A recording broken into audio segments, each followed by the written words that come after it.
darn thing's not working. Kind of have to fix things myself around here.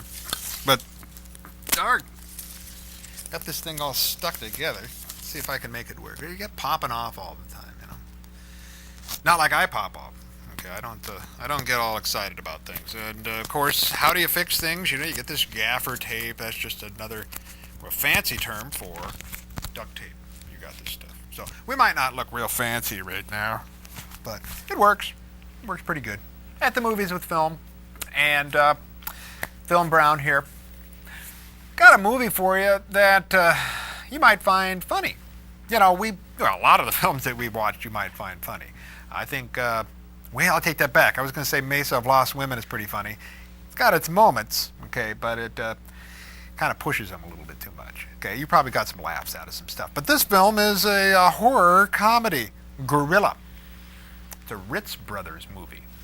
Now, the Ritz Brothers were a vaudeville team that were, made a lot of shorts, were signed through 20th Century Fox. As a matter of fact, they were sort of Daryl Zanuck's kind of favorite comedy team. And he kind of saw them as their studio's version of a Marx Brothers or what have you, Abbott and Costello type of thing. Each studio tried to have its sort of core set. Columbia had its Three Stooges. 20th Century Fox had the Ritz Brothers. This film was made in 1939. That's a good year. If you really wanted to sit back and think of a year that Hollywood really churned out the great stuff, 1939 would be one to look up. Stagecoach, Grand Illusion, Drums Along the Mohawk, Young Mr. Lincoln, and The Gorilla. Okay, and there are a lot of other great films. This film was directed by one of the great veterans and pioneers of cinema, Alan Dwan. Now, Alan Dwan, his career goes back all the way to 1911, and he worked all the way up through 1961. Take that, D.W. Griffith. Okay, you hardly made it out of the sound period. Okay, call yourself the great pioneer and creator of things. Alan Dwan was cooking them and was delivering them long after you were already put to rest.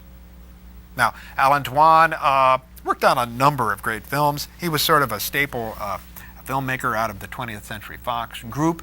He made The Most Dangerous Man Alive, which is a film within our genre type.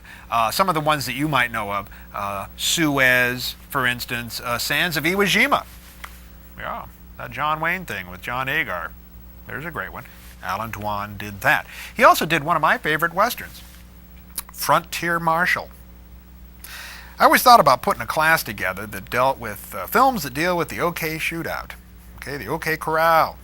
And Frontier Marshal would be a great one to use. Okay, as a matter of fact, this is one that John Ford and his boys based My Darling Clementine upon. Alan Dwan had done it already, and done it good. Yep, ma'am. Now, the Gorilla, not only are the Ritz Brothers in this film, you're also going to find two horror veterans, Lionel Atwill. We'll have an occasion to get some Lionel Atwill films shown a little bit later, and Bela Lugosi. Likewise, has one of my favorite female comedians at that time, Patsy Kelly, who at one time teamed up with Thelma Todd, and they were sort of a comedy team, but I like Patsy Kelly. She's a very funny lady. The guy who plays the gorilla is Art Miles, and I was thinking about this, you know. I don't know if it'd be possible to write a book on just the men who played gorillas in movies. That'd be a great title, The Men Who Played Gorillas in Movies. We saw a film a while back, or you will be seeing a film coming up, Mesa of Lost Women. I don't know, I keep bringing that up. It must be like a sort of a pivotal film in my film experience. But the nurse, George, was played by George Barrows. And George Barrows in Mesa of Lost Women made a career out of playing gorillas.